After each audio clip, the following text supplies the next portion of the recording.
So you're scrolling through Instagram, right? Everybody likes those luxury mansions, those luxury mansions.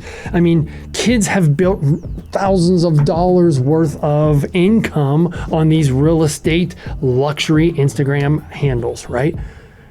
Guess what? On this podcast, I have the actual builder that swings the hammer, has the concrete poured, builds the foundation. All of those houses, this guest builds them. Stay tuned. You know why? We're talking real estate, real estate, real estate.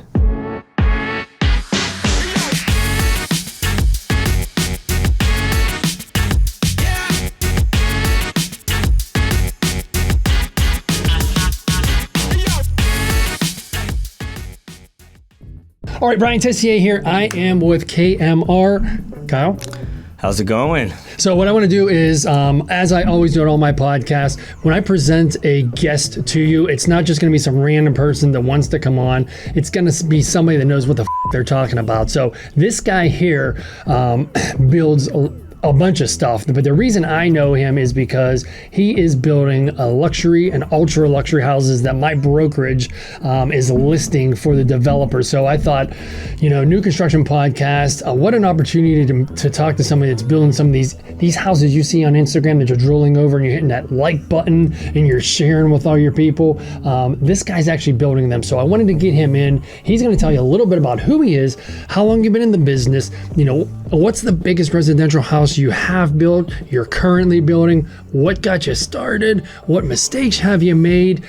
These are all things that my clients want to know. So, you know, who are you? What have you done? How'd you get to this point? Perfect. So yeah, my dad started the company back in 1986. So we've been in business a little over 35 years. Started out building shopping centers. We built like our first project, Intercoastal Mall in North Miami Beach, and then we built a lot of the arcade shopping centers in Sunny Isles. So the first decade of the business, we were focused on shopping centers. So good business back then. Oh, great business. Is it still good business? Right now it's a little tougher because you have a lot more. Yeah, and you have a lot of businesses too that are more, they're working from home or gotcha. You know, ordering exactly. Amazon's a big thing, so there's not as much shopping. But we started off in the business working for a developer where, you know, it was all about getting the shopping centers up and done. Because the quicker we got the shopping centers done, the quicker he had tenants in there and he was turning over to the next shopping center. Right. So it's kind of like we adopted that same mentality into all of our type projects, whether it's high-end residential, whether it's multifamily, whether it's retail centers. It was all about getting the job done quick to turn it over so a tenant could pay rent and the landlord or the owner can move on to the next property. Right. And that's kind of how we built our business. So I'm going to stop you before you continue because I love the track we're going on. How long does it take to build a shopping mall? So we turn them around in anywhere from 5 months to 8 months. Yeah. Believe it or not, shopping centers are a lot easier to build. We're talking about strip ones. They're the one level? Yeah, because it's all either tilt up. So the longest process is your foundation. But once your foundation is done, then it's just you're putting up tilt panels. It's usually a bar joist system. So it goes up fairly quick. And we're not taking into consideration permitting and all that, right? No, so permitting is on its own. Permitting, you're probably 4 to 6 months of permitting between permitting and plans, depending on the city. Jeez. A city plays a big factor. That's not bad at all. I mean, I'm from Pittsburgh. Just to do one residential house takes about 8 months to a year to get through the city of Pittsburgh.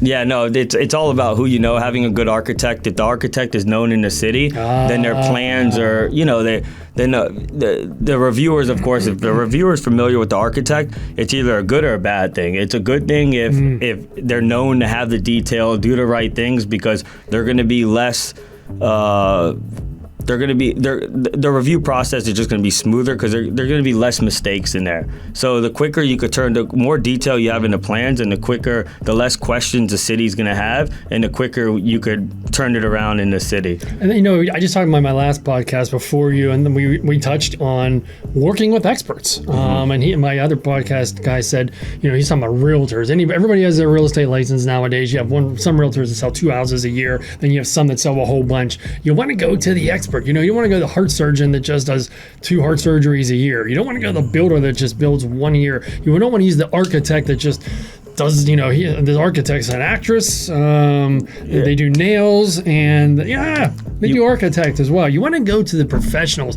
It may cost you a little extra, but if you look at it in the end, it takes less time, it takes less money to use a professional, use the expert. So good point on that. 100%. Yeah, it's people knowing what they're expert in and then sticking to it. And you can go to bed at night knowing you hired the architect that if a problem comes up, they're not going to be blowing up your phone because they don't know what the answer 100%. Yeah, it's one thing I've learned from our clients is the less time they're worrying about problems, the more they're focused on building their next venture, whatever it is. So, and you can tell he uses experts because look how young he looks. He's really 182 years old. But since he gets so much sleep and he's so comfortable, he looks like the way he does. So anyway, back to the history of how you got to where you are. Went through the shopping mall phase. Yeah, and then so a lot of clients we built for, we also did a lot of high end between those stages high-end because of residential homes. High end residential homes. So how do you get started in that? Who's the first person that looks at you as a shopping mall constructor and says, I think I want him to build my high-end home? Because a lot of times what we're very good at understanding is there's a difference between commercial and residential. Totally. So the subcontractors we use for commercial are more production oriented. They're more speed. Focused on quality. Get it done, because when you're doing a shopping schedule shopping center, right, schedule and quality kind of balance each other out. They're just as important in a sense, right? You're not worrying about the wall as an example of being is level 5 because you want to get the shopping center done, but when you're doing a residential home, a high end, you see the job and then you kind of build around the job, right? So we know if this is the end goal is to build an extremely high end where the finishes are level 5, then we know we have to bring in the subcontractors that could meet what the project. So for I assume our audience doesn't know anything about what we're talking about. There's a level 5. Yeah, okay, so good point. So you have different levels, of course, in construction, right? Like level 1 being the least to level 5 being the highest. Quality. So when you're doing highest quality, when you're doing a shopping center, for instance, you're usually level 2, level 3. Not a lot of times you don't do level 1, but when you're doing a high-end home, every aspect of it needs to be level 5. Because to the 1/8 of an inch makes the biggest difference. So it's important that your subcontractors pay attention to that little detail. So in this, let's just say you know nothing about real estate or what we're talking about. Next time you go into, for example, and I see this all the time, in a restaurant, look at the tile work, if you're a man, in the urinal area. The tile work is definitely not a level 5 quality. Nope. Look at an airport. Bathrooms in the airport or the towel on the floor in the airport, not a very high level of quality. And that's acceptable. And it's funny because I go into a lot of luxury stuff, residential houses, and I know what good quality is. And then I go into a TGI Fridays and I see this shit towel work and I'm like, oh my God, how does that pass? But now after having this conversation, there's a level of expectation, 1, 2, 3, 4, and 5. So our contracting companies designated these different levels officially or unofficially? Yeah, I mean, most don't, but being in the industry for so long, you kind of know the guys that could produce level 5 versus the guys that can't produce level 5. So there's no governing body that says annually pay a due and you're level 5. No, and usually there should be. Yeah, but yeah, usually it's and you can kind of tell by price. In construction, you never want to go with the cheapest guy because you get what you pay for. 100%. Cheap comes out expensive. Yeah, it's a very good point. Right? Start using measure twice, cut once. Yeah, that's what intrigued me with you. We were at one of the job sites, and I noticed you were out there measuring. You were taking a look at everything, and most realtors, I've never seen a realtor do that before, so I was impressed, Appreciate asking about the finishes and and that's going know the your extra product, mile. man. Yep. So anyway, how did this first person, I'm always fascinated, one of these days I'm going to get my first $30 million listing, and I can't wait to tell the story, how that happens. The story hasn't happened yet, but we're waiting. So I'm fascinated in the story. How did you get your first luxury residential job? So it was actually when I can remember, right? I grew up, my dad started in 86, but me and my brother grew up on job sites, like sweeping floors every summer when we were 10, 11, 12. I guess our from what I can remember, our first biggest high end was probably for the Starkman family. They owned Epicure, Jerry's Famous Deli, the old Rascal House, which is like a landmark in Miami Beach, Sunny Isles. And it was probably his house in Bay Harbor that sold for the highest price per square foot at the time. And just seeing him, the difference between when we're building one of his markets versus residential, you kind of notice how attention to detail is everything. Every little thing matters. It's and paying attention to those little details, because those little details affect the 100%, the big picture. 100%. So, how much was the house?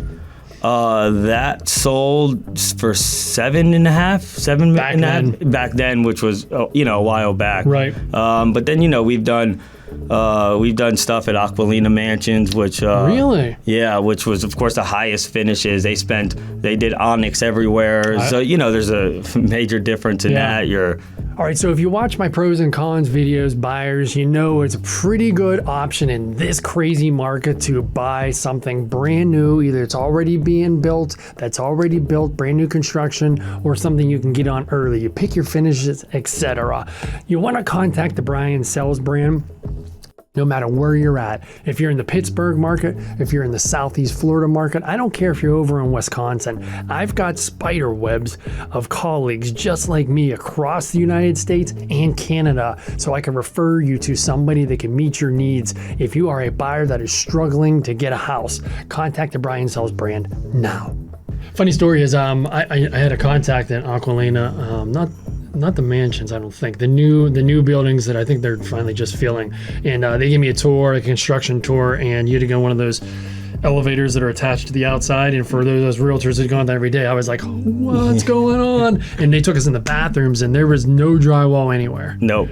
Maybe the ceiling had drywall, I'm not sure. But they're like, every wall was slabs of like the highest end granite. Yeah, that's what they do. That's what we did. It was all on like lit up onyx. Yeah. Amazing stuff. Yeah. Amazing, expensive stuff. So funny story, my bathroom back home in Pittsburgh in my condo, guess what kind of walls I got? Onyx. Granite, not onyx, granite, but I got all granite walls. I'll send you a picture whenever I get back home. It's still being finished, but I'm so inspired by that. Yeah. And in different markets, you don't see this level of luxury, and when you see it, it's mind blowing. I've been down here for 2 years off and on, and my mind is still blown by some of the luxury. And that's why I can't wait to see how Pelican comes out to see what kind of luxury stuff. It's like there's no expense spared. If you can dream it.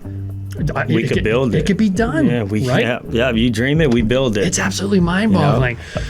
Good. No, I was just going to say absolutely right. And then you see the difference between, that's when you get into the little detail, right? There's some developers that we work for where, every little detail is important. They spend the extra money because, they get the extra out of it. Then there's others that's more, bottom line, in a sense, you're still putting high-end finishes. I always like to use like a BMW as an example. Okay. You have the 2 Series to the 8 Series. So how I like to, go about is what exactly are we looking for? Are we looking for a 5 Series? Are we looking for 2 to 3 Series? Or are we going 8 Series in the kitchen and then 4 or 5 Series elsewhere? And it's a good way to get an idea of exactly what the type everything of has levels. Everything in life has levels. The contractors level 1 through 5. The developers looking for in a kitchen a level 8 and a level 2 over here. Reallocate money, etc. So tell me, who is your clientele? Who do you work for?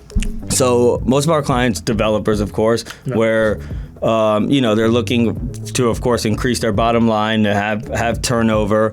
So once we qualify the project, we, depending on the developer, like when we're building in Orlando, we're doing 800 units out there. It's multifamily, it's rentals. So we're looking for something that can last, a long time, that's maintenance friendly, but something that's cost effective too at the same time, right? So something that's not going to break, that's going to last, but we don't have to worry about when the tenant moves out. There every single year we're going in, cleaning it, and having to spend money. What's something that we can get the most use out of? Right. So Yeah. Residential developers, for like example, Pelican, do they typically hire you to build spec homes, or is it a combination? Sometimes they already have a buyer. So yeah, right now we're doing about 14, 15 spec homes that we have going on under construction. Get the hell out of here. Yeah, anywhere from price range from $7 million to I would say 30 million. Spec homes, or just a combination of spec and? No, just spec homes. What? Yeah, so we're building a lot right now. What geographic areas? It's pretty much from Miami Beach to Jupiter. So you got that for what's as far as spec homes goes, and then of course Orlando, that's multifamily, but luxury spec homes, it's the Tri-County area. Wow. Yeah. I mean, my mind is blown. That's such a huge amount of work. Because how long does a Pelican take? So a project like Pelican is like 12 to 14 months. That's and it? Yeah, you could build. The thing is making sure we talk about the importance of like having an architect, right? A good architect, and having a good architect means that there's detail on the plans that allows us to be successful in building. Right. So it really factors in on the architect plays a big role, the designer plays a big role in making sure that everything is spec'd out and finalized prior to certain drop dead dates. So what we do is we establish drop dead dates, and on those drop dead dates is certain things like, okay, your kitchen needs to be picked out, your appliances need to be picked out. So these drop dead dates allow us to maintain the schedule and not go off, because momentum is everything on a project. Right. You can't lose momentum. And that leads me into, how has the pandemic affected you guys as far as supplies and labor? So of course, in the beginning, we were affected a little bit, but we're very calculated on everything we do. So as soon as we saw it was a problem, we solved it by just ordering all the material ahead of time. We have a big warehouse. So standard would be to order as you need? Yeah, pre-pandemic? Standard, yeah. 'Cause you were getting most things, like as an example, metals and certain items, from commodity items to doors, and you were getting them in 4 weeks to 6 weeks. Now it's almost tripled. Like appliances as an example, you're 13, 14 month lead time right now. So we're ordering those before we even warehousing it. Yeah,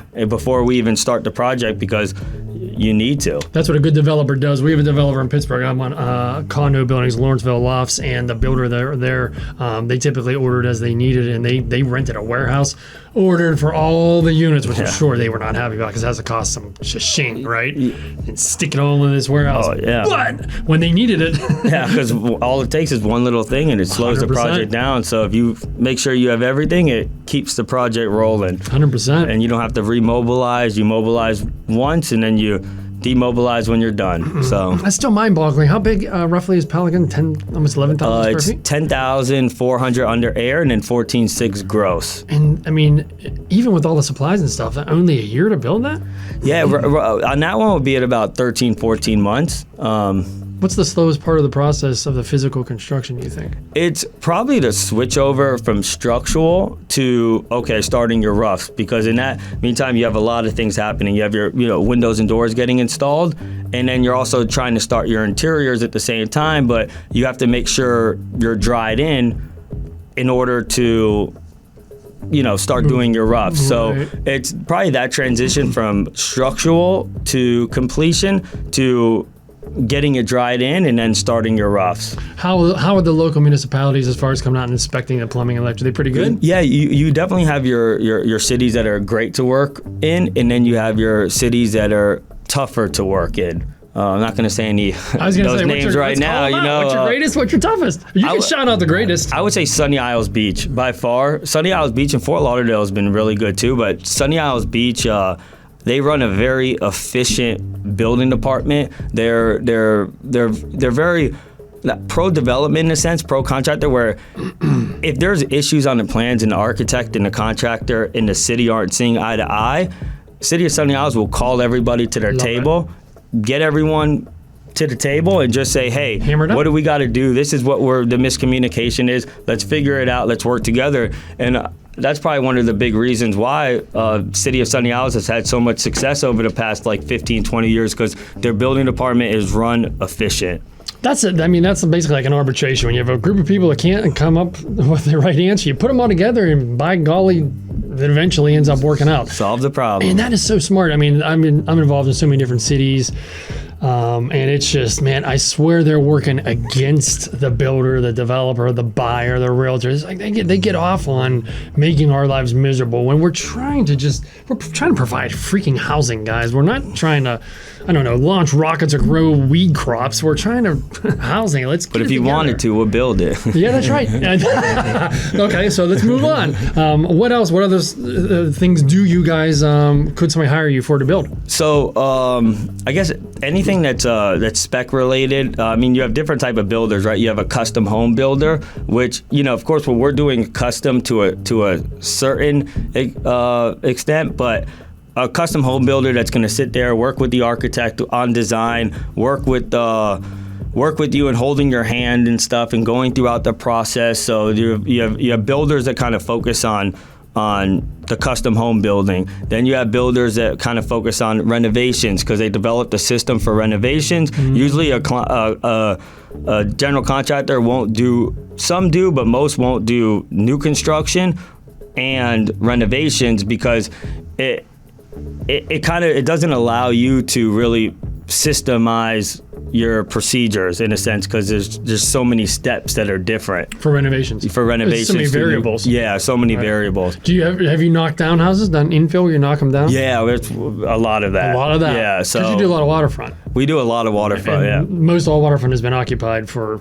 decades, so Yeah. you're gonna knock it down. It's especially right now. Now you're knocking down. Before you were knocking down houses built in the 60s, 70s. Now you're knocking houses down that are 15, 20 years old because there's so much money that's coming to Florida. It's crazy. I've never seen anything like it. It's crazy. Yeah, it's mind-boggling. It is. All right, you are a developer, you're a builder, you're a flipper, you just don't know what agent to hire.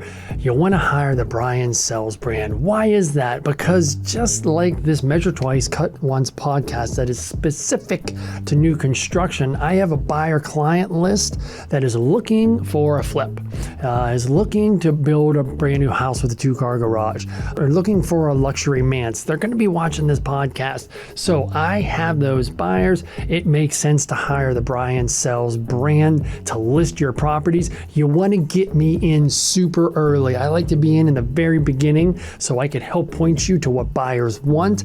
And another perk that a lot of my flippers, developers, and builders absolutely love is I do all the social media for them. The Lawrenceville Lofts, I'm doing the social media there. You could pay a company to thousands of dollars to do social media.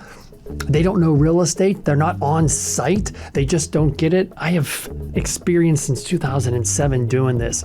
I will be automatically doing my social media, and by default, your social media gets done too. So if you're a builder, developer, or flipper in the Southeast Florida market or the Pittsburgh, Pennsylvania market, contact the Brian Sells brand now. So how much fun is, as a kid, the little kid in me has got to ask you, how much fun is it to get in a bulldozer and knock down a freaking house? Fun. Do you physically do it? I don't physically do it. My brother was always interested in that though. My brother always got into the big. I never did. Right. I want to do it. Next time you knock down a house, let me know. Bring you. I want to come along. That would be just so much fun. Be a way to cut costs, I will work for free to knock down your house. If you need a house waterfront knocked down, DM me immediately. Call us. We'll take care of you. We'll do anything. So let's talk about how long you've been doing this. So the company, 1986. Me, since I graduated high school. Well, I don't know. 2010. Okay, so you're 186 years old. Yeah, so 160 years. Yeah. So how many people? It's family owned. How many brothers, sisters are all involved? It's my dad, of course, Still and then around? my older brother. Yeah, he's still around. We joke around with him. He's never, even when he's 95, he's going to be out at job sites, and it just baby. Yeah, that's his baby. And then my brother, I have an older brother too that's involved, Okay. and that's really. Oh, cool. Yeah. So do you have a title? Yeah, so I kind of deal with the owners. My goal is we always look for different ways to provide value to our clients. The way we provide value to our clients is building a product better and it's more efficient. So we're building it for a better rate, and we're trying to look for every opportunity to cut time back and still maintain the quality. So when it comes to that, we look at other ways of plan review being quicker. So, for single family homes, most GCs don't use private provider. We use private provider a lot of the time because you're not dealing with the city. You're more, okay, private provider, if there's questions. They kind of run it like how Sunny Isles runs it as an example. Fort Lauderdale runs a good show as an example. But some cities that are a little bit more difficult, you might want to hire a private provider to do plan review and inspections because it speeds up the time. What's a private, again, assume the consumer knows absolutely nothing about it. What's a private provider? So a private provider pretty much acts as the city to do approve plan review. So they can approve your plans for building, structural, mechanical, electrical, plumbing. Then you just still have to go to the city for anything outside of the structure. So planning and zoning, engineering, flood is an example. But a majority of where plans get held up are the MEPs, building and structural. So we try and speed up that process by using a private provider for it. And that's something the consumer would pay for? That's something the consumer will pay for. Interesting. So if an end user might not be so intrigued by it, but a developer will, because if you could save 3 months, the value is there. 100%. So it's like a third party hire where you don't have to have somebody in-house wasting their time with it or whatever. And we always look for other ways to add value too. So instead of going, we try and go direct to manufacturers to lock in the best pricing. We do enough business and we do enough volume where these manufacturers want our business because we're depending on the manufacturer, we're purchasing millions and millions of dollars a year with them. So you're able to get certain rates that other people can't get because you're going direct. So we're looking for every way to add value. So when you say manufacturers, you mean windows, concrete, windows, doors. So we have a window and door company as well. So that's just a sister company. Those with flatbeds? No, if the price is right. But so what we do is we have a sister company, a window and door, KMR Windows and Doors. We have a sister roofing company. So we do all of that in-house because those are big ticket items that if we could figure out a way to save money, we're going to save the money. We don't make, we buy direct though from the manufacturer. Okay. Yeah. Okay. Which a lot of the time, so what a general contractor, for an example, they'll go hire a window and door company to then go ahead and buy the windows and doors from the manufacturer. Right. And then the window and door company installs it, and they of course mark it up, their markup. So what we do is we eliminate this person and we go direct to the manufacturer and we have our guys install it. So we cut literally 30-40% off on windows and doors, which is, especially here in South Florida, as you know, it's expensive because they're impact hurricane rated. Not windows and doors, that's for sure. Yeah, and we're one of the, for one big supplier down here, we're one of their largest purchasers year in, year out. So we lock in the best possible rate. Do you just do it for your company or do you do it for other companies? Just our company. Okay. Yeah, just to give us the benefit. And then we have a sister roofing company that is, but on the roofing company, they go out there and they do get other clients outside of our projects, but we're able to, of course, same thing with windows and doors. We're able to cut costs tremendously and provide the same scope of work, but at a very discounted rate. Now, as a GC, do the people work for you, or do you hire them out? I don't even know, the electrician, the plumbers. You guys don't use drywall, do you? Drywall, yeah. No. All that though is subbed out. You do sub out a lot of that stuff. Yeah, because that you want to get trade specific. Because if you try to do everything, of course, it's never going to come out perfect, right? So we get trade-specific guys that are hang drywall. That's all they do 5 days a week, 6 days a week. Experts. Yeah, and they're able to get 800 sheets up instead of 100 sheets up. They got the tools, they got the technology, they're up on it, they're continually educating themselves. If you're doing that yourself, it's a system. They're doing it over 100%. And over again, so that makes a difference. A lot of sense. Yeah, we try and stick to our lane, which is management. So we manage the project. So our goal is to manage it efficiently. So as a superintendent, our superintendent's goal needs to be to everything falls on KMR at the end, right? Everything falls on a general contractor. So our goal is to give all of our subcontractors all the resources they need need to be successful in the field. And if we could do that, we could build a successful project. Yeah. So that's kind of how we operate. So you're take me through your daily routine. Monday through Friday, or you? I'm Monday through Friday. I don't work on the. Good for you. Sometimes I work on the weekend, but I try and take off because you need, to enjoy that, especially South Florida weather. It's yeah. So my daily, it's funny. I wake up not really knowing my schedule in a sense, because it's. My mind's always production. It's always how can we speed it up? How can we produce more? How can we get better results? So I kind of go wherever the task needs me to go, I guess, if that makes sense. Right. But constantly I'm always meeting with owners, meeting some of our clients, the developers and stuff.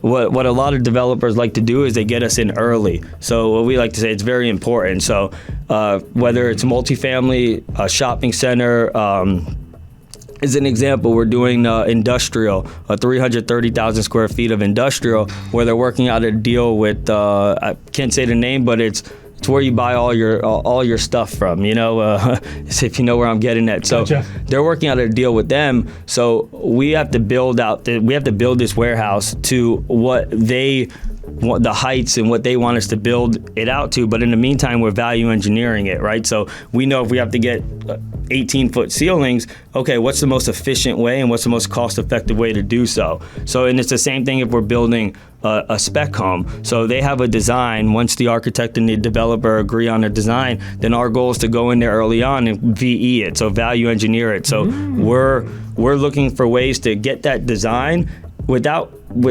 cutting. We don't cut corners. We don't believe in that. We go. You can't. It'll show up. Oh, we go above and beyond, and that's the reason. A big reason why I think my dad's been so successful. When KMR has been so successful is because we've never been in litigation, because my dad is always, you do stuff the right way. It's the old school mentality. Yeah. It's sometimes it's better to over engineer on certain things in a sense, and what matters is what you can't see. What matters is behind the wall 100%. You can't see, or in the ground what you can't see. So first, it's always doing stuff the right way, because it's just the right thing to do, and it's what keeps you in business and what keeps you against. Expected of you. I mean, it kind of goes without saying, but that's kind of what is expected of a builder. Is I can't see behind the walls. I'm the owner. I'm the buyer of the house. Whatever. I expect that to be done right. And I'm not gonna get a big Surfside thing that happened over there, but you kind of have the indication that maybe, that's kind of the problem. It lasted so long as a miracle was because some corners were cut. And I believe in two things. If you go the extra mile, that will show up and benefit you and your company. And if you cut corners, that will show up and obviously not benefit you or your company. So it always makes sense, and it's going to make you, and listen, owning a business is about making money. It's going to make you more money to spend a little bit more money and do it correctly. So the podcast that you're watching has been taken off and is finally growing in leaps and bounds. So I'm now opening up sponsorship. Why would you want to sponsor? Well, because you are a drywall supplier. You are a quartz countertop supplier. You are a builder, right? You want to get your name, your product out in front of a specific target market audience. Guess what? This Measure Twice, Cut Once podcast you're watching, it specifies to vendors just like you that need your product. So I'm opening up sponsorships. Feel free to contact me in any platform. The sponsorship cost is minimal compared to what you're paying if you're paying for TV commercials, Google ads, etc. And it's going to get you a much more specific audience. So contact me now for sponsorship opportunities. Measure Twice, Cut Once podcast. So for instance, quick little story about me. I'm doing a development project in Pittsburgh where we're building these small, compared to Miami, Florida, these small little houses out of the ground, right? And I told my business partner, when we hired our GC, I said, I don't care if I have to pay extra. I just want it so when we close on that property, 2 years after we close, I don't get a letter in the mail that says I'm being sued because of X, Y, or Z. Correct. The sale isn't over at the closing table. And in Pennsylvania, we have to give a 1-year builder's warranty. The sale isn't over at the end of that builder's warranty. The sale is never over, and I don't want problems. So just say I make $10,000, $20,000, $100,000 from the build.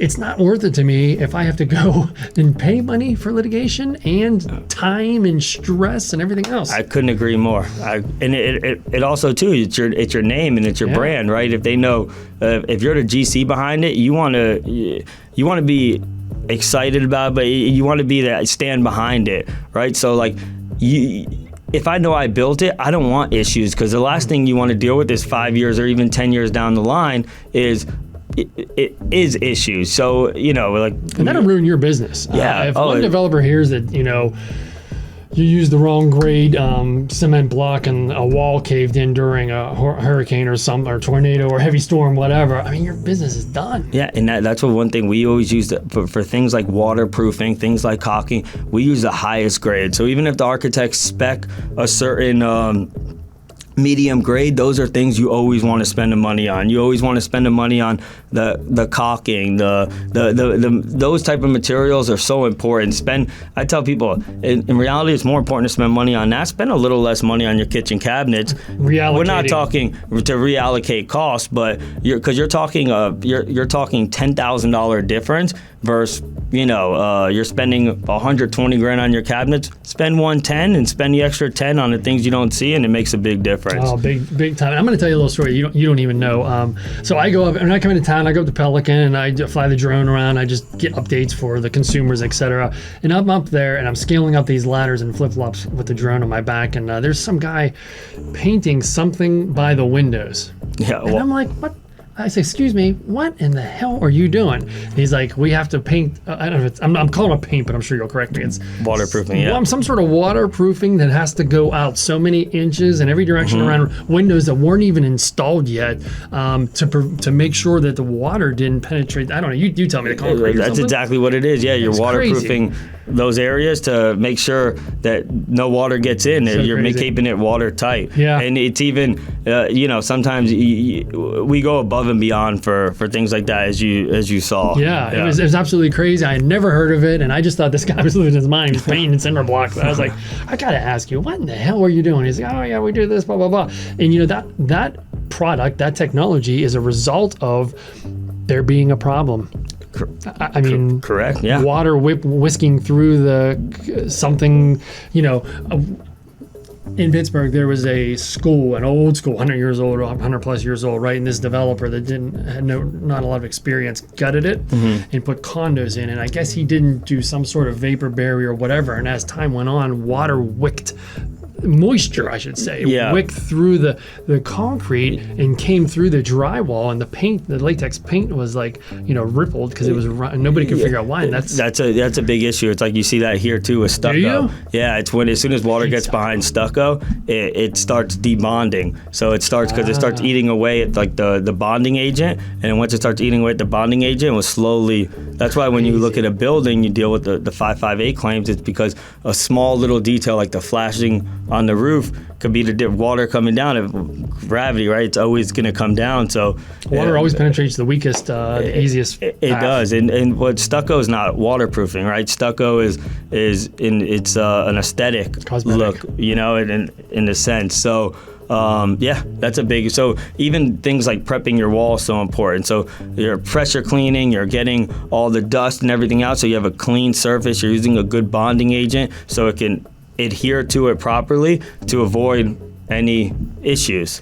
I'm telling you, it's a shameless plug as well, but make sure you follow my Instagram, Brian Sells Miami, because I'm constantly doing updates on these guys' projects and I'm asking questions, and it's fascinating to watch. He does it every day, so it's probably not as fascinating to him, but it's fascinating to someone like myself and probably you watching these 10, 20, 30, even $300,000 houses being built from the ground up and the technology. I mean, back in the day, my Uncle Joe and, Uncle Jim would have a case of beer and they wouldn't even level shit. They would just build houses that way. You know what I mean? It's come so far. Yeah, we've seen it. Yeah, right. So we're getting close to the end. I'm going to ask a couple questions. if you were, what is probably one of the biggest mistakes you've seen, either your company or your industry, or something that has been corrected? And what is something that is so amazing that you're proud of your industry or your company is doing to protect? Listen, I just had my last podcast. It's always about protecting the general risk public. As a realtor, it's drilled into our heads. Whatever decision you make as a realtor, the first thing you need to think of is, how am I possibly compromising the general public? Because buyers and sellers don't know a fraction of what realtors know. Maybe developers know a fraction of what you know, but buyers that are going to be buying your homes don't know a fraction. So we are the guard, we are the police to protect the general public. So give me one mistake you've seen, and one thing that's so awesome that you're so proud of that your industry or you or your company. I would say a mistake I see in the industry is a lot of companies try and do stuff that they shouldn't be doing. They don't wear. You should stick to your hat. Stick to your lane. Wearing your hat. A contractor is there to, if a designer and a developer have questions, it's to put a value on those questions and to put a time on those. I see a lot of general contractors make the mistake where they try and take on more than they can handle. Right. They take on too much instead of sticking to what you do best and just doing what you do best. And that's a big mistake I see a lot of general contractors making. So I think one thing that we're very good at is saying no. As crazy as that sounds, but if the job doesn't meet our criteria, then we won't do the job, and that's and of course, look, we all have made the mistakes of doing some projects we shouldn't have done to please a client, and you learn from it, because those clients, the projects don't go as successful as they should, because it's not what you do and it's not what you are going to pay your full attention to. Right. Because you're going to pay your full attention to the things you focus on. So I think it's important for you, whether you're the homeowner or the general contractor, it's to understand the contractor you pick has to be suited for what the style of house you're building. Like, for instance, renovation. Like, KMR probably wouldn't be the best company for you on a renovation. There's plenty of companies that focus on renovations that could perform better results than we can, because that's what they focus on. But so it's sticking to your craft and mastering it. Right, and you can tell that a company like this is financially secure if they're willing to say no. And that the two biggest words in most industries is trust and expertise. So you want to work with a realtor, you want to work with a builder, an architect, a developer that is financially secure, because they're not going to make decisions based on their income need. Am I working? There are a lot of realtors out there across the nation that work paycheck to paycheck. And I've done business with them, and I'm telling you, they're making decisions that are not in the best interest of the general public, because they need this deal to close. Yeah. So when you hire your realtor, when you hire your builder, when you hire your developer, any contract to provide a service for you, do your research, do your due diligence, make sure they're financially secure, make sure they're an expert, make sure they're trusted, make sure people will recommend them. That's why I get so aggravated when, of course I get aggravated because I lose the opportunity for a listing, but somebody hires their cousin that just got their license to list like a $2 million house. I'm thinking, that's not why you hire a listing agent. You don't hire a builder because cousin Jimmy just learned how to swing a hammer and unroll duct tape. I mean, it's just not why you do it. So you get what you pay for, as we talked about before. Give me something that you guys are really proud of your industry is doing well, whether it's South Florida or just as an industry as a whole. It's a tough question. Stumped you. Yeah, got me. How's technology coming along in your industry? See, if you think about it, construction's kind of been the same way since the early days, right? Since our ancestors, in a sense. You go out to Egypt and you see the pyramids, in a sense. Amazing. It's still amazing stuff, and it's still, for the most part, the same material, right? Really? It's like mud, which is right.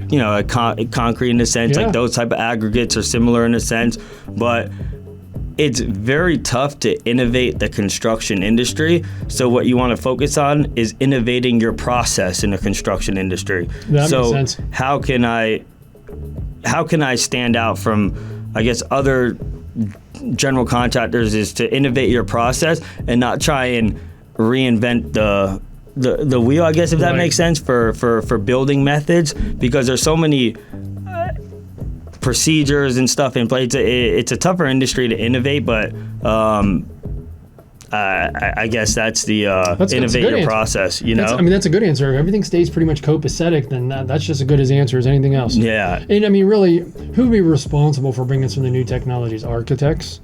Architects, designers, and Right. it's a long process to, if you're talking about like building methods, it's a long process for approval for building methods, you know, Right. because there's so many like NOAs, notice of acceptance, you have to go through, Wow. processes you have to go through, so that's why. Yeah, I would say, what are we proud of in the construction industry is. I mean, look what we all built here in South Florida, Dude, right? It's gorgeous when you come here. You built Southeast Florida, so that is enough. Yeah. All right, so we're gonna wrap it up, Rai. Thanks for coming out. Thank you for having me. Yeah, if you have any luxury, ultra luxury shopping centers that need built, hotels. I mean, is there anything you guys? No, we do everything. Anything. Airports. Not airports, right? 'Cause Gotcha. then you're I knew that'd be something. Yeah, you do. I will though if it's right, you know. But yeah, pretty much industrial warehouses, shopping centers, and then high-end spec homes, and then multifamily. Fantastic. I'm going to put up all his contact info in the blog, wherever you're watching, his Facebook, Instagram, LinkedIn. You get an email from me, whatever, so you can contact him directly. Like I said on my podcast, if you have any questions on any of the content that we talked about, doesn't matter if you're in Southeast Florida, Wisconsin, you know, we have a network of colleagues that we can refer you to or get answers if we don't know the answers. We want to be your resource for anything real estate related, anything construction related, and commercial, industrial, and luxury residential. So feel free to reach out. All right. Thank you. Thank you.